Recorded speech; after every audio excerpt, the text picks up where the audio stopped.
Muito bom, gente. Vamos abrir nossa Bíblia aí, Esdras, capítulo número 4.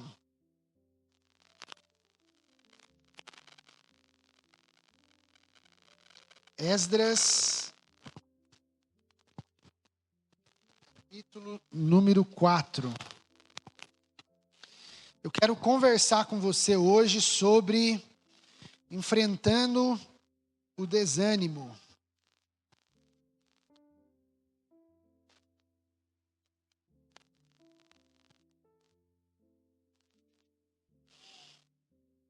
Enfrentando o desânimo. E hoje a gente vai fazer uma grande parte aqui a gente está conversando sobre Esdras, histórias de reconstrução. A gente já passou pelos 3 primeiros capítulos e hoje a gente vai até o capítulo 6, tá? Do capítulo 4 até o 6, mas pode ficar tranquilo que todo mundo vai sair a tempo de almoçar, não precise ficar preocupado. A gente vai passar aí pelo capítulo 4, 5 e 6, ok? Vamos ler aí versículos, Esdras capítulo 4, versículo número 1 até o versículo número 5. Quando os inimigos de Judá e de Benjamim souberam que os exilados estavam reconstruindo o templo do Senhor, o Deus de Israel, eles foram falar com Zorobabel e com os chefes das famílias. Vamos ajudá-los nessa obra, porque, como vocês, nós buscamos o Deus de vocês. E temos sacrificado a ele desde a época de Esar-Adom, rei da Síria, que nos trouxe para cá. Versículo número 3. Contudo, Zorobabel e Jesua e os demais chefes das famílias de Israel responderam: não compete a vocês a reconstrução do templo do nosso Deus. Somente nós o construiremos para o Senhor, o Deus de Israel, conforme Ciro, o rei da Pérsia, nos ordenou. Então, os habitantes da região começaram a desanimar o povo de Judá e atemorizá-los para que não continuasse a construção. Subornaram os oficiais para que se opusessem ao povo e frustrassem os planos deles durante todo o reinado de Ciro, até o reinado de Dario, rei da Pérsia. Vamos orar mais uma vez? Vamos pedir para Deus falar com a gente aqui nessa manhã? Deus, nós pedimos a iluminação do Teu Espírito. Abre a nossa mente, o nosso coração. Vem sobre nós, Espírito Santo de Deus. Abra os nossos olhos e os nossos ouvidos. Queremos ouvir a Tua voz nessa manhã. Precisamos ouvir a Tua voz. Em nome de Jesus. Amém. A gente já chegou, estamos entrando no mês de maio.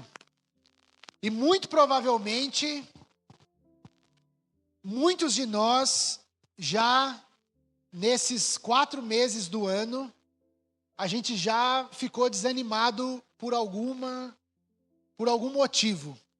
Talvez você está em abril e você prometeu que esse ano você iria cuidar da sua saúde, que você iria fazer o seu curso de inglês, que você ia para a academia, mas chegou abril e até agora, nada.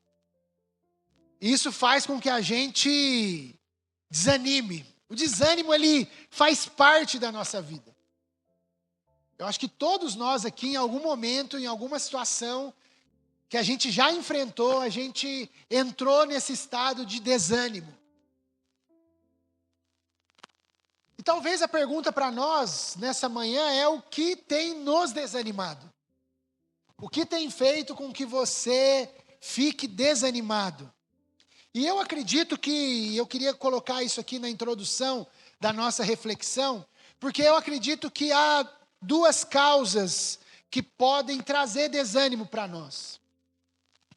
Situações externas que dependem de nós podem nos desanimar. Então, o ir na academia, o cuidar da saúde, o fazer um curso, tentar alguma coisa e a gente parar, ou a gente não dá conta de resolver isso, pode levar a gente para esse estado de desânimo. E se esse é o seu caso, você precisa de ajuda. Por outro lado, a gente entende que o desânimo, como consequência de uma oposição, como a gente vai ver aqui, também pode ser uma ação do inimigo, do diabo. Mas nem todo o desânimo, ele é espiritual. Ok?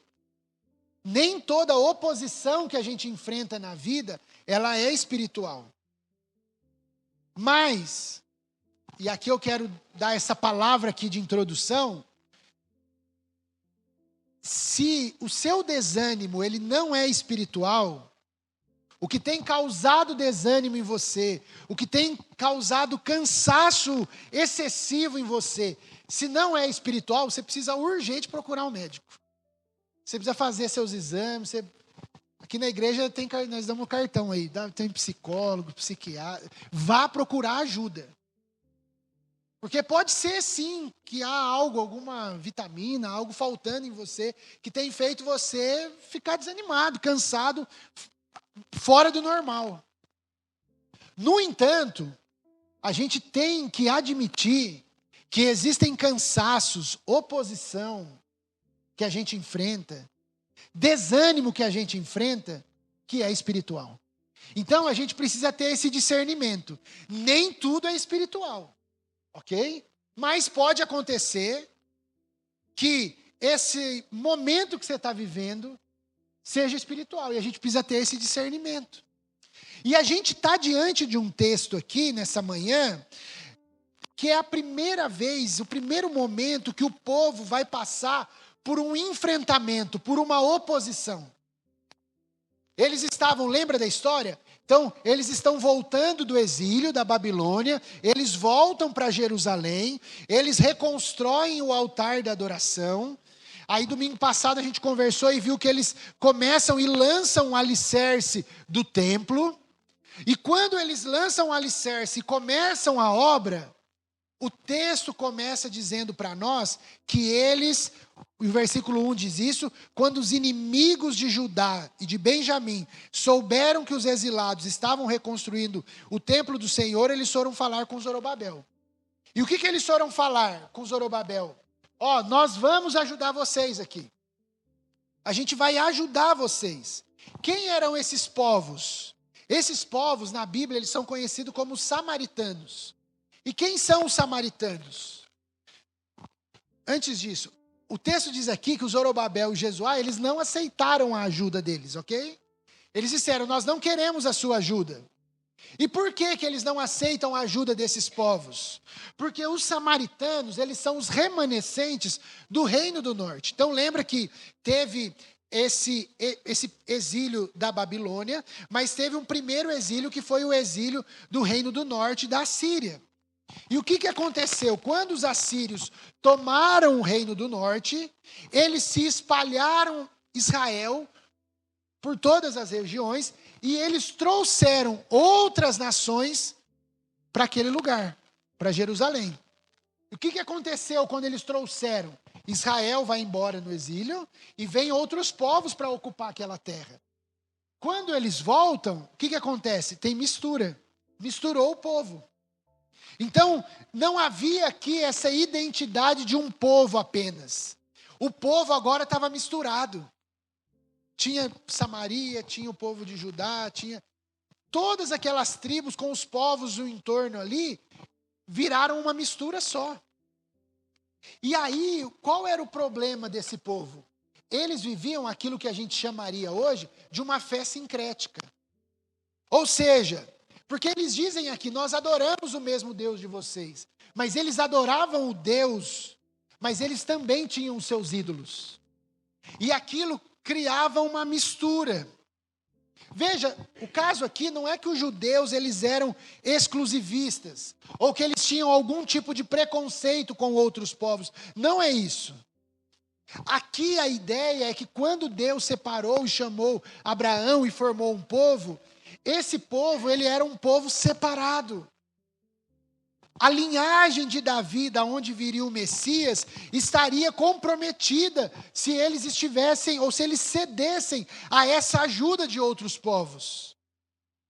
Então o que nós temos aqui são os inimigos, o adversário. E aqui a gente está pensando, o nosso tema aqui do mês é a reconstrução. Pode acontecer que quando nós estamos em projetos de reconstrução, nós enfrentemos oposição. E como essa oposição vai acontecer? Primeiro, eles oferecem uma ajuda questionável. Eles, vamos ajudar vocês aí. É aquela ajuda meio com segundas intenções. É esse o tipo de ajuda. Como a gente sabe disso? Porque o versículo 1 diz para nós que eles eram inimigos. Não era gente que... Os inimigos de Judá ofereceram. Se você sabe que você tem um inimigo e ele vai oferecer ajuda, você vai querer ajuda de um inimigo? Então essa ajuda deles aqui é uma ajuda questionável. Mas segundo, versículo número 4... Quando eles disseram que não iriam receber a ajuda, qual foi a primeira atitude deles? Versículo 4. Os habitantes da região começaram a fazer o quê? Como está na sua Bíblia aí? Desanimar. Eles começaram a desanimar o povo. Então, um outro jeito de agir do adversário é trazendo desânimo.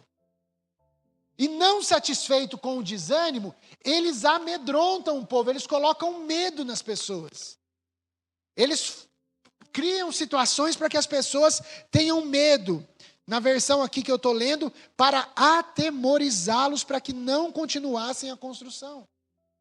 Então, além de fazer o povo ficar desanimado, eles colocam medo. E não satisfeito com isso, no versículo 5, o que eles fazem? Subornam os oficiais. O que significa esse suborno? É como se o povo pagassem os oficiais, os conselheiros daquela região, para que eles se colocassem em oposição com o povo e para que eles frustrassem o plano deles. Então pensa aqui que é um jeito legal. É como se eles estivessem pagando mesmo o pessoal para falar mal. Mas não é pegando qualquer um, não. Eles pegavam gente importante da cidade, gente importante daquela região. E, a gente vai pagar vocês e vocês comecem a falar mal, comecem a desanimar e falar que essa construção não vai dar em nada. Então, veja a artimanha do jeito de agir dos inimigos de Judá. Eles oferecem uma ajuda, eles desanimam e amedrontam o povo e eles subornam com dinheiro para que as pessoas tenham medo. Essa é a maneira que eles fizeram para se colocar em oposição ao povo que estava reconstruindo o templo. Vamos para o versículo número 6. Versículo 6 até o versículo 23, eu não vou ler, mas preste atenção aqui. É um parênteses, lembre, a história de Esdras aqui, ela não está em ordem cronológica. Só para você lembrar e conhecer, está aí os imperadores da Pérsia. O texto que nós estamos lendo está falando de Ciro. Depois de Ciro, a gente teve Cambises II, que era o filho de Ciro. Mas esse aqui, pelo jeito, não fez muita coisa, que a Bíblia não fala muito dele. Depois a gente tem Dario, que é onde a gente terminou o nosso texto. Depois vai ter Xerxes e Artaxerxes, que é aqui o tempo do livro de Esther. Quando a gente lê o livro de Esther, os imperadores tá nesse meio aqui do Xerxes e do Artaxerxes. Por que é importante você lembrar disso? Porque do versículo 6 até o versículo 23, o texto está relatando para nós uma carta que foi escrita para o imperador com os motivos para a obra parar. Como assim, Davi? O autor aqui de Esdras, ele vai para o futuro. Porque você coloca aí, dá quase perto de 100 anos aí, esse tempo todo desses imperadores. E o que essa carta, o que o pessoal, esses habitantes, pediram para escrever para o imperador? Que Jerusalém era uma cidade rebelde e perversa, que se o povo construísse o templo, ia perder receita e imposto, que era possível que esse povo que estava construindo fizesse uma rebelião, que eles iriam conquistar outros povos e não iam pagar impostos para o império. E o que a gente vê aí nesses versículos é que o imperador acata a reclamação do povo e a obra é parada. Então veja que o que ele está falando do versículo 6 a 23, que vai daqui entre Xerxes e Artaxerxes, é quase quando começa Neemias capítulo 1. E aí, quando ele volta para o versículo 24, e aí se você puder acompanhar aí o versículo 24, assim a obra do templo de Deus em Jerusalém foi interrompida e ficou parada até o segundo ano do reinado de quem? Do Dario, que foi aqui o segundo aqui. Então, do 6 ao 23, ele vai lá no futuro. E no versículo 24, ele volta para fechar a ideia dele. Por que que ele faz isso? O autor de Esdras está querendo mostrar para nós que a oposição é uma realidade em tempos de reconstrução. Por quê? Porque mesmo depois que o templo foi construído e dedicado, os inimigos de Judá continuaram a pedir para os imperadores para que Jerusalém fosse destruída.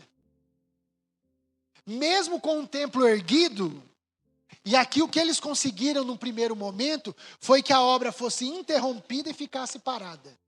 Então, se você for resumir o capítulo 5, o capítulo 4 de Esdras, o que Esdras está querendo mostrar é que no decorrer da história, para além do tempo aqui de Zorobabel e Jesua, o povo que estava reconstruindo sempre vai enfrentar a oposição. Então, se você tiver uma Bíblia e estiver anotando, você pode pôr aí no capítulo 4. A palavra do capítulo 4 é: sempre haverá oposição. Vamos para o capítulo 5 agora. Olha como começa o capítulo 5 de Esdras. Ora, o profeta Ageu e o profeta Zacarias, descendente de Ido, profetizaram aos judeus de Judá e de Jerusalém em nome do Deus de Israel que estava sobre eles. Então Zorobabel, filho de Sealtiel, e Jesua, filho de Josadaque, começaram a reconstruir o templo de Deus em Jerusalém. Os profetas de Deus estavam com eles e os ajudavam. Então agora aparecem dois personagens para nós aí. Quem são os personagens? Ageu e Zacarias. Deus é tão bom, gente, nessa grande história, que eu e você hoje temos acesso na nossa Bíblia a Ageu e a Zacarias. Então veja, capítulo 4, a oposição é real. O adversário tem as suas artimanhas, as suas técnicas, as suas táticas. Então entra o capítulo 5 para responder para nós como a gente lida com o desânimo. Como a gente lida com a oposição. E aí nesse contexto vai aparecer Ageu e Zacarias. E para o nosso bem nós temos o registro daquilo que eles disseram. Então perceba aqui a história. Nesse momento de Esdras capítulo 5, a obra está parada. O povo enfrentou oposição. O povo está desanimado. E Deus vai usar os seus profetas para trazer encorajamento. Zacarias, se você lê Zacarias, você, às vezes, assim, quando você lê sem muito, você vai achar que o Zacarias tomou um chá de cogumelo, assim, porque é muita visão. Ele tem uma visão, umas coisas bem diferentes. Zacarias é conhecido como um profeta visionário. As suas profecias, eles apontam muito para a vinda de Jesus. Mas tem no capítulo 4, e eu citei domingos atrás aqui, tem um momento da profecia de Zacarias, que Zacarias profetiza direto para Zorobabel. E ele vai falar para Zorobabel, não por força, nem por violência, mas é pelo meu espírito, diz o Senhor. Por quê? Eles estão enfrentando oposição. E quando ele está enfrentando oposição, para o contexto da época, qual que seria o normal? Pegar na arma aqui e vão para cima. Mas Zacarias diz, não é por força nem por violência, mas é pelo meu espírito, diz o Senhor. Ageu é mais direto ao ponto. Se você puder, abra sua Bíblia em Ageu capítulo 1. Ageu capítulo 1. Olha só como que Ageu... Então, aqui estamos em leitura paralela, ok? O que está acontecendo em Esdras 5 é o que Ageu capítulo 1 está dizendo para o povo. Então, essas histórias aí, elas ficam em paralelo agora. Acompanhe comigo. No segundo ano do reinado de Dario, no 6º mês, olha lá, Dario aparecendo aí de novo, no primeiro dia do mês, a palavra do Senhor veio por meio do profeta Ageu a Zorobabel, que era o governador de Judá, e a Josué, que é Jesua, é o mesmo nome aí, o sumo sacerdote. Olha o que Ageu diz para eles. Assim diz o Senhor dos Exércitos, esse povo afirma, ainda não chegou o tempo de reconstruir a casa do Senhor. Por isso, a palavra do Senhor veio novamente por meio do profeta Ageu. Acaso é tempo de vocês morarem em casas de fino acabamento, enquanto essa casa continua destruída? Versículo 5, agora assim diz o Senhor, vejam onde os seus caminhos os levaram. Vocês têm plantado muito, colhido pouco. Vocês comem, mas não se fartam. Bebem, mas não se satisfazem. Vestem-se, mas não se aquecem. Aquele que recebe salário, recebe para colocar na bolsa furada. Assim diz o Senhor dos Exércitos, vejam onde os seus caminhos os levaram. Subam ao monte, tragam madeira. Construam a minha casa para que eu me alegre e nela seja glorificado. Diz o Senhor, vocês esperavam muito, mas eis que veio pouco. E os que vocês trouxeram para casa, eu dissipei como um sopro. E por que fiz isso, diz o Senhor? Por causa da minha casa que ainda está destruída. Enquanto cada um de vocês se ocupa com a sua própria casa. Por isso, por causa de vocês, o céu reteve o orvalho, a terra deixou de dar fruto. Nos campos e nos montes provoquei uma seca que atingiu o trigo, o vinho, o azeite e tudo mais que a terra produz, bem como os homens e o gado. O trabalho da mão de vocês foi prejudicado. Versículo 12.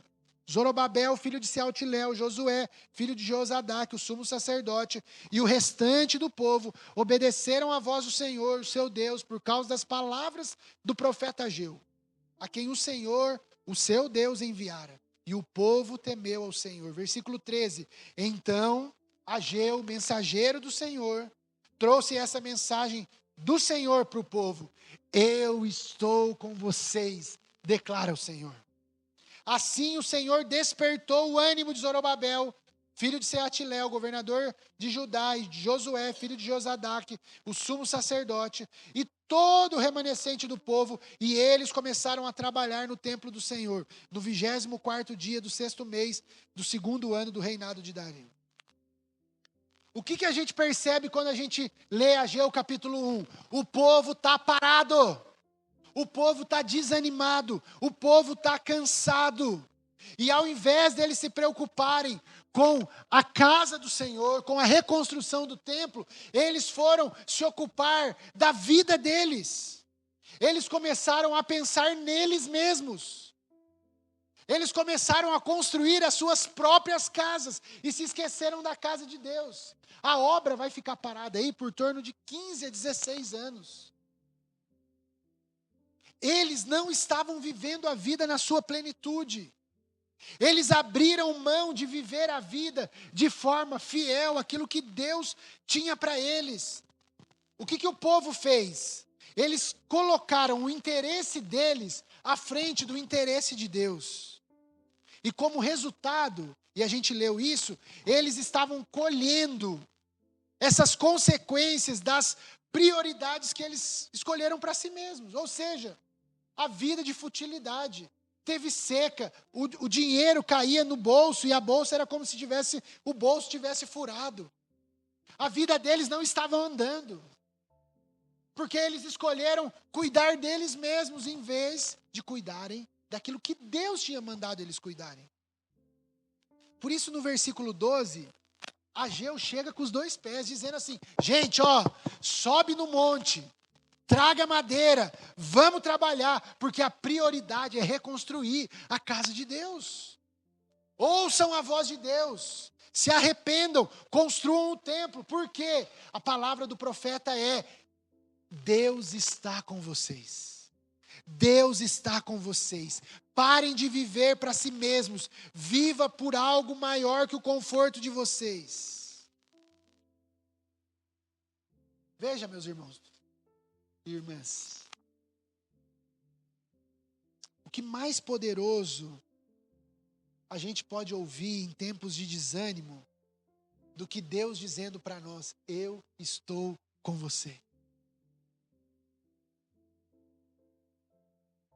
Essa consciência, eu vou usar esse termo aqui, essa consciência profética, ou seja, de alguém que é enviado para liberar essa palavra de Deus, tem que tomar conta da nossa vida. Porque em momentos de desânimo, de cansaço, de oposição, o que a gente precisa lembrar e ouvir é essa realidade que muda tudo. Deus está com você.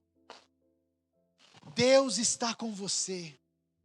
Deus está com você. Deus não está distante. Deus está interessado na sua vida. Deus está perto de você. Quantos de nós já fomos encorajados por alguém que foi voz de Deus na nossa vida? Em momentos que você estava lá desanimado, querendo jogar tudo para o alto, achando que não tinha mais jeito, que não tinha mais situação, e alguém mandou uma mensagem para você lá no WhatsApp, dizendo: fulano, eu estou orando por você aqui, e eu queria que você não se esquecesse, Deus está com você. Deus caminha conosco. No tempo de desânimo, de oposição, no tempo de enfrentamento, onde você está envolvido num projeto, e esse projeto, por algum motivo, ele parou, essa obra teve que ser paralisada, e você entrou num desânimo total, a palavra de Deus para nós é: Deus está conosco, Deus está com você. Suba ao monte, traga madeira e vamos trabalhar, porque Deus está conosco. Mas não só isso. O capítulo número 5, ele continua.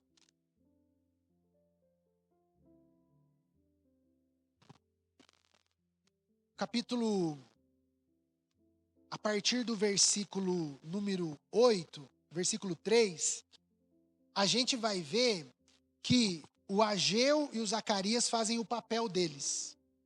Lembrando o povo: Deus está com vocês, continuem, não parem.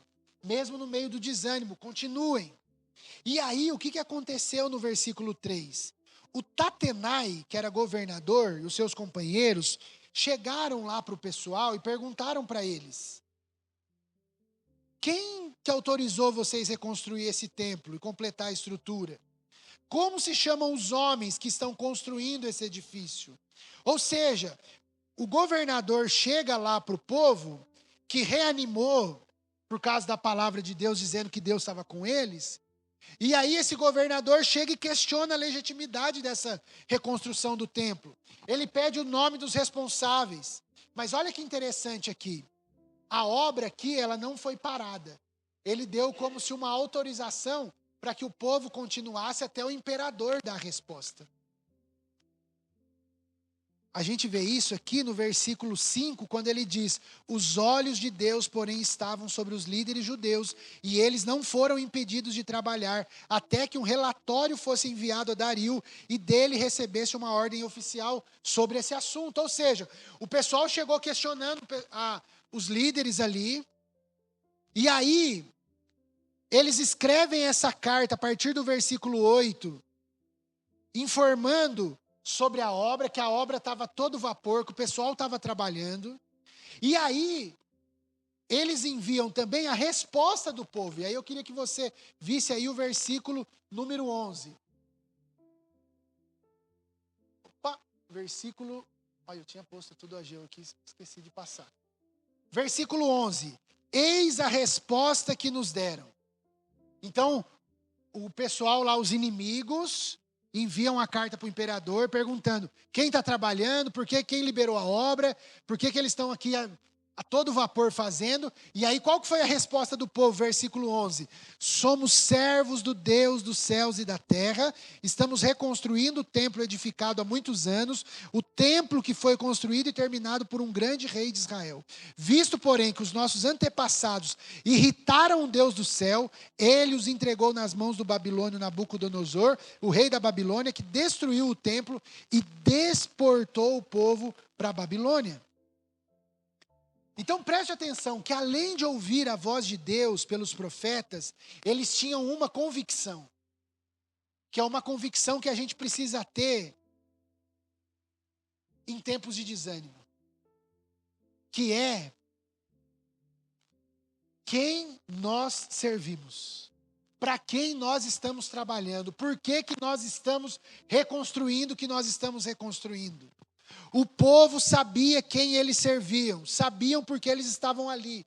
Veja que no versículo 11 aí, eles não negam o erro dos seus antepassados. O versículo diz aí que, foi por um grande rei, visto porém que os nossos antepassados irritaram o Deus dos céus. Eles sabiam que tinham feito coisa errada. E que isso fez com que eles fossem deportados para a Babilônia. Mas eles tinham convicção de quem era o Deus a quem eles serviam. Somos servos do Criador dos céus e da terra. Então, diante da oposição, diante das artimanhas do inimigo, a gente precisa lembrar para quem nós estamos trabalhando, quem nós estamos ouvindo. A gente é servo de quem? Se nós queremos enfrentar a oposição e as artimanhas dos nossos inimigos, seja ela de uma falsa ajuda, seja ela do desânimo, seja ela do medo, primeiro a gente precisa ouvir Deus dizendo para nós: eu estou com vocês. Mas em segundo, a gente precisa ter essa convicção, essa certeza na nossa alma, para quem nós estamos trabalhando. Porque se eu sei para quem eu trabalho e o porquê eu estou envolvido nessa obra de reconstrução, o que eu faço? Eu vou para frente. Essa convicção, meu irmão, minha irmã, tem que queimar no nosso coração. Sabemos a quem servimos, sabemos quem é o nosso rei. Podemos ter errado, mas a gente sabe o porquê nós estamos com as nossas mãos envolvidas em reconstruir algo. Nós servimos o Deus Criador dos céus e da terra. A minha pergunta para você é: você tem essa convicção? Porque é só com essa consciência que eu e você podemos dar conta de lidar com desânimo e com oposição. A gente precisa ter essa consciência de que a restauração do nosso casamento, a restauração da nossa família, a restauração da nossa empresa, a restauração da sua vida com Deus, ou de qualquer outra área que seja, ela só pode acontecer porque o maior interessado na nossa vida, na vida da nossa família, na reconstrução da nossa casa e na nossa maturidade é o Criador, é o Senhor do céu e da terra. Ele é o maior interessado. Por isso, diante da oposição, e o capítulo 5, você pode guardar isso. O capítulo 4 é a oposição. Como a gente lida com a oposição? Ouvindo a voz de Deus dizendo para nós: eu estou com vocês. A gente lida com a oposição, com o desânimo, com o cansaço, sabendo o porquê que a gente está trabalhando, para quem a gente está trabalhando, qual é o reino que a gente está edificando. E a gente segue em frente. O versículo termina com essa autorização, e aí eles sugerem, o povo sugeriu ali para os líderes, que eles fizessem uma pesquisa nos arquivos do império, para que eles vissem que o imperador Ciro tinha trazido o povo da Babilônia e liberado eles para a construção. Vamos para o capítulo 6 para terminar. O que a gente tem no capítulo 6? Versículo 1 e 2. Então o rei Dario ordenou que se fizesse uma pesquisa nos arquivos da Babilônia. Gente, imagina esse arquivo. Não era meter um Google ali, né? vamos puxar, não. Vamos arrancar as poeiras aqui. Vamos entrar nesse arquivo. Que estavam nos locais que se guardavam os tesouros. Olha no versículo 2. Eles encontraram um rolo na cidadela de Ecbatana, na província da Média, e nele estava escrito o seguinte memorial. O que estava escrito nesse memorial? Que Ciro tinha liberado, que o Ciro falou para trazer os utensílios, que o Ciro falou que eles podiam reconstruir o templo. Então veja que do versículo 1 até o versículo 12 do capítulo 6, o que nós temos é o Ciro, Deus mudando o coração do rei. O rei e o imperador aqui é o mesmo, tá? Ele era o que comandava toda aquela região. Então Deus muda o coração de Dario. Tanto que agora no versículo 6, versículo 7, veja, não interfiram na obra que se faz nesse templo. Deixem o governador e os líderes reconstruírem o templo de Deus no seu antigo local. Ou seja, o Dario falou, o Ciro liberou mesmo. Está liberado, deixa eles tocar a obra. Então o capítulo 6 começa com Deus mudando o coração de Dario. Dizendo, continuem, não parem, reconstruem um templo. Versículo 13, o que nós temos no versículo 13? Tendo recebido o decreto do rei Dario, o governador, o companheiro, cumpriu ele diligentemente. Os líderes judeus continuaram a construir, versículo 14, a construir e a prosperar, encorajados pela pregação de Ageu e Zacarias, descendentes de Ido. E eles terminaram a reconstrução do templo, conforme a ordem de Deus de Israel, e os decretos de Ciro, de Dario, de Artaxerxes, reis da Pérsia. O templo foi concluído no 3º dia do mês de Adar, no 6º ano do reinado do rei Dario. Então o que a gente tem aí? Terminaram a obra. A obra foi concluída. Versículo 16 a 18. O templo é dedicado a Deus. E aí reuniu todo mundo, ofereceu touro, carneiro, cordeiro, oferta do pecado para todo Israel. Mataram 12 bodes, de acordo com o número das tribos de Israel. Todos os sacerdotes, levitas, se reuniram nos seus grupos para o serviço de Deus em Jerusalém, conforme estava escrito no livro de Moisés. Eles dedicam o templo a Deus. E no versículo 19 a 22, eles celebram a Páscoa. Então, meus irmãos, preste atenção aqui para a gente terminar. A história termina com Dario autorizando a obra.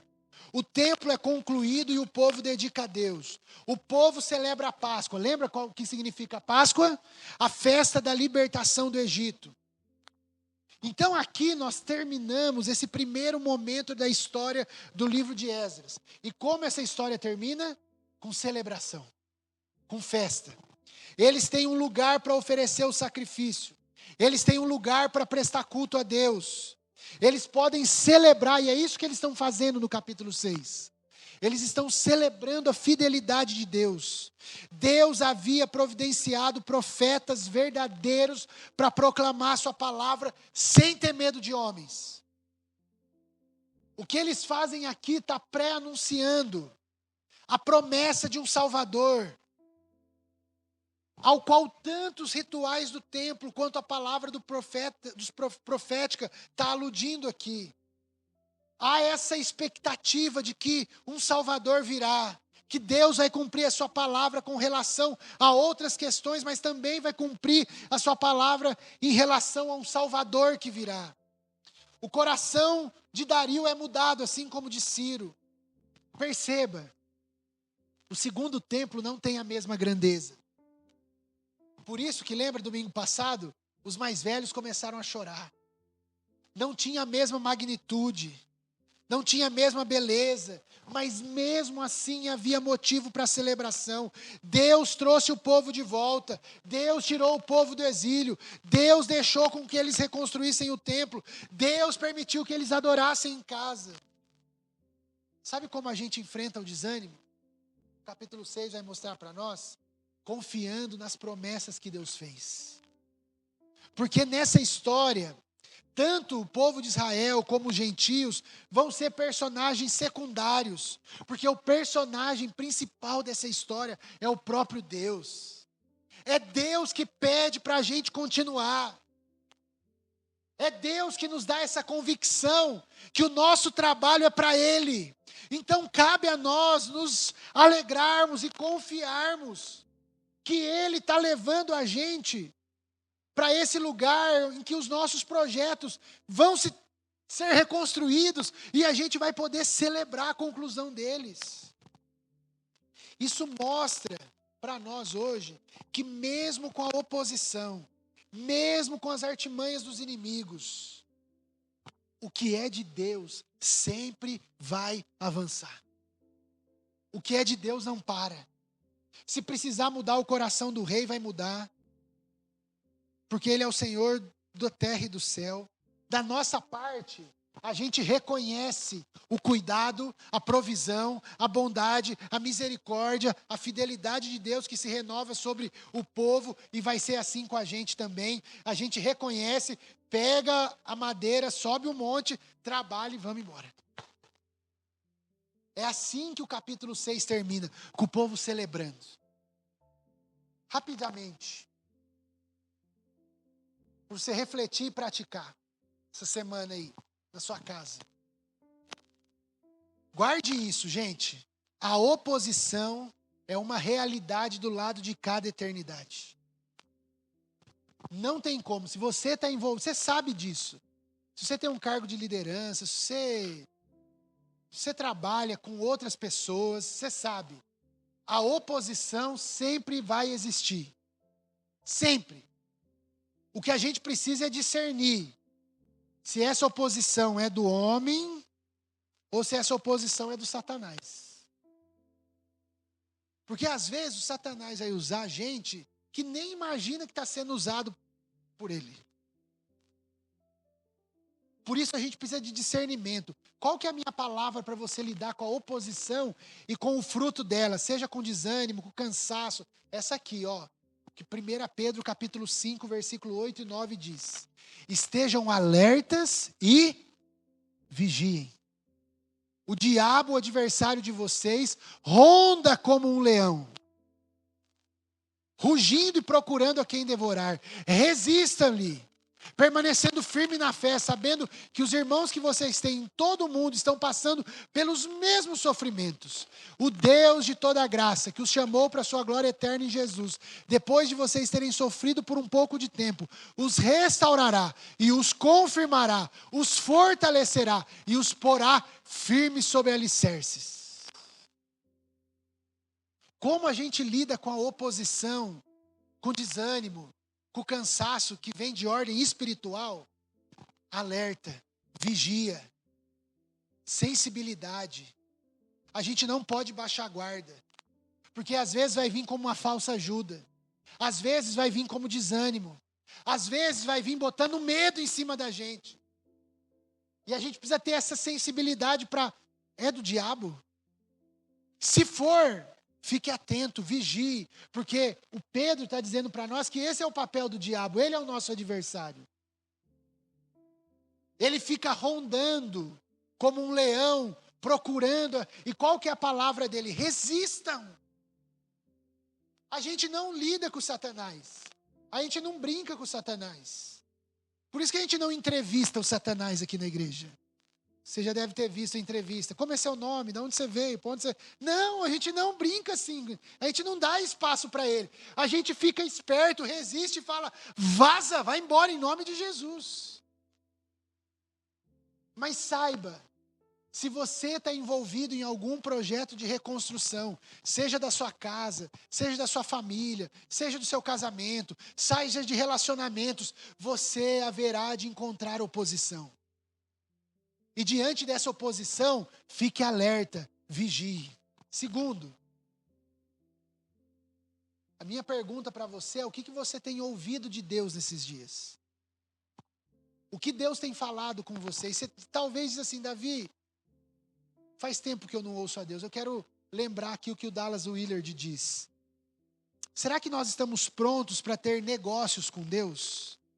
Porque se você se encontra numa posição em que pode honestamente dizer: Deus nunca falou comigo, você precisa perguntar a si mesmo: por que Deus falaria comigo? O que eu estou fazendo na vida que tornaria falar comigo algo razoável para Deus fazer? Temos negócios juntos na vida? Ou os meus negócios são apenas comigo mesmo, tentando usar Deus um pouquinho para avançar nos meus projetos? Talvez Deus não fala com você porque você fez de Deus um meio para você se dar bem na vida. Talvez você não ouve a voz de Deus porque você não tem amizade com Ele. Porque Deus só serve para você, para que os seus projetos avancem, para que a sua vida se dê bem, para que as coisas aconteçam de forma favorável para você. Aí você vai lá e busca Deus. Mas Deus quer ser o nosso amigo. Deus quer falar conosco. Deus quer que a gente tenha essa consciência de que Ele está conosco no meio do nosso desânimo. Deus quer colocar no nosso coração essa convicção de que o que a gente faz para Ele. Deus quer colocar dentro de nós essa certeza de que o Ele prometeu não vai falhar. Mas será que a gente está pronto para ouvir isso? Ou a gente está tão achando que esse projeto que a gente está envolvido depende tanto da gente? É da nossa mão, é do nosso esforço, que eu só chamo Deus, vem cá para dar um ok aqui. Ou será que a minha vida é guiada por aquilo que eu ouço dEle? Por isso a minha pergunta para você nessa manhã é: o que você está ouvindo de Deus? Se nessa manhã, no almoço lá da sua casa, você com a sua família, você perguntasse para ele lá, um olhando para o outro, dizendo: o que Deus está falando com você? O que Deus está pedindo para você? O que Deus está colocando no seu coração? Será que a gente tem clareza daquilo que Deus pede para nós?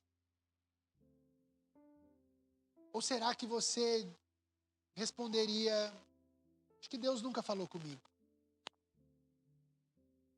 O meu encorajamento para você nessa manhã é que Deus quer falar com você. Deus tem algo a dizer para você. Deus quer se revelar, Deus está perto de você. Por último, queria chamar o pessoal do louvor aqui, para a gente cantar a última música. E o último, para você refletir e praticar, é descanse na fidelidade de Deus. Descanse na fidelidade de Deus. Confie naquilo que Ele prometeu. Ele muda o coração do rei, Ele transforma.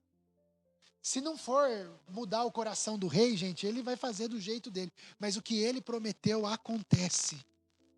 O fato é que o plano de Deus não será frustrado.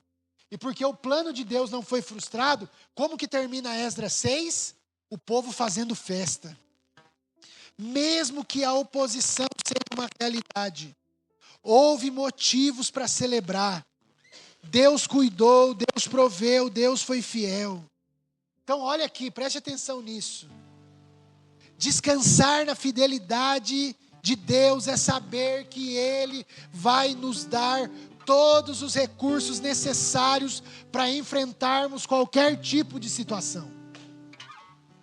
Não vai faltar recurso dos céus para você enfrentar esse tempo difícil. Seja ele de oposição, de desânimo, de cansaço, não vai faltar recurso dos céus. Olha o que o apóstolo Paulo diz, o texto que a gente usa mais fora do contexto do mundo. Não estou dizendo isso porque esteja necessitado, pois eu aprendi a contentar-me em toda e qualquer circunstância. Sei o que é passar necessidade, sei o que é ter fartura, aprendi a passar por toda e qualquer situação, seja bem alimentado, seja com fome, tendo muito ou passando necessidade, tudo posso naquele que me fortalece. Deus vai fortalecer você, e você vai passar por dias bons e dias maus, dias de desânimo e dias de alegria. A certeza que você pode ter é que aquilo que você precisa, Deus vai te dar.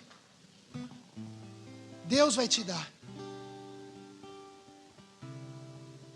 Filipenses capítulo 1, versículo 6 diz para nós, o apóstolo Paulo nos lembrando nessa manhã: Eu estou convencido de aquele que começou a boa obra em você, há de completá-la até o dia de Cristo Jesus. Aquilo que Ele começa, Ele há de terminar. Porque a obra não é nossa, a gente não trabalha por a gente mesmo, a gente trabalha por alguém maior do que a gente trabalha pelo Rei do Reino. E se a sua família, se o seu casamento, se a sua empresa, se a sua vida profissional, não é sobre você, é sobre alguém maior do que você, saiba, Ele vai sustentar a sua vida.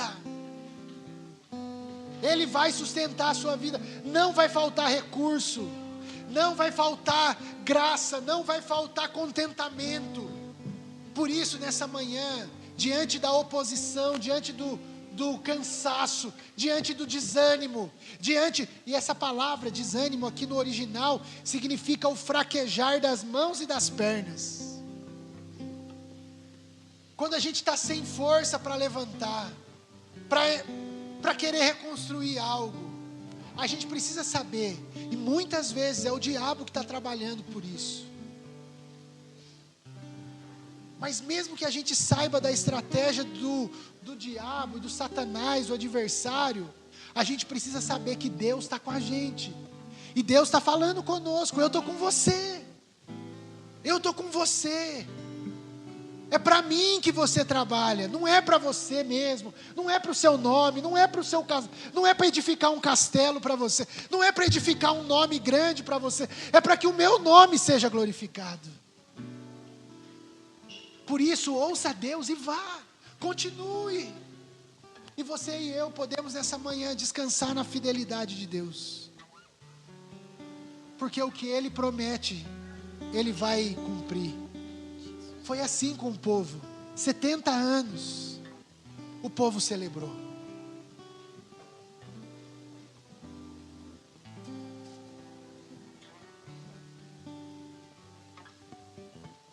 Vamos adorar a Deus nessa manhã? Fique em pé, a gente vai cantar essa canção e a gente vai orar daqui a pouquinho. Grande é o Senhor e modelo de louvor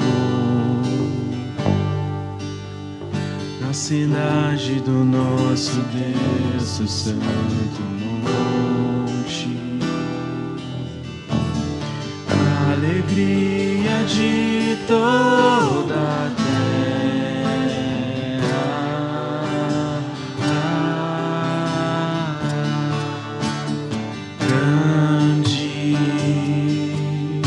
o Senhor quem nós temos a vitória,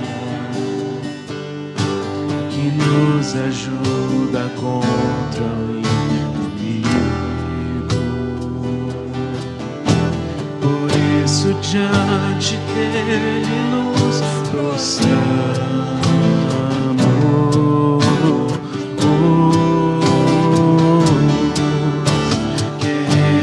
O teu nome engrandecer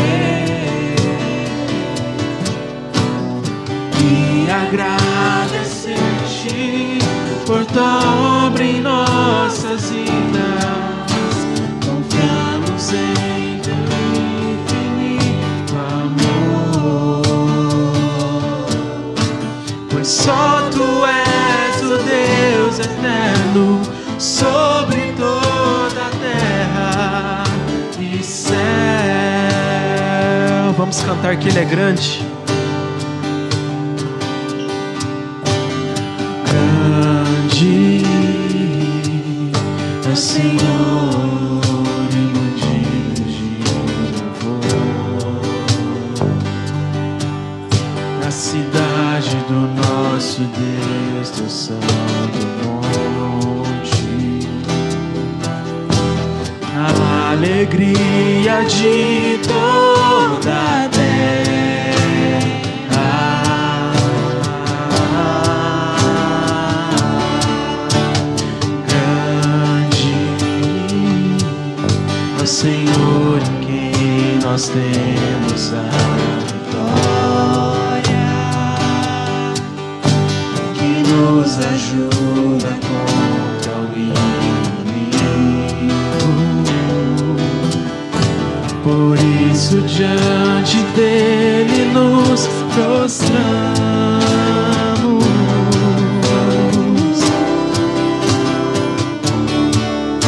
Queremos o teu nome engrandecer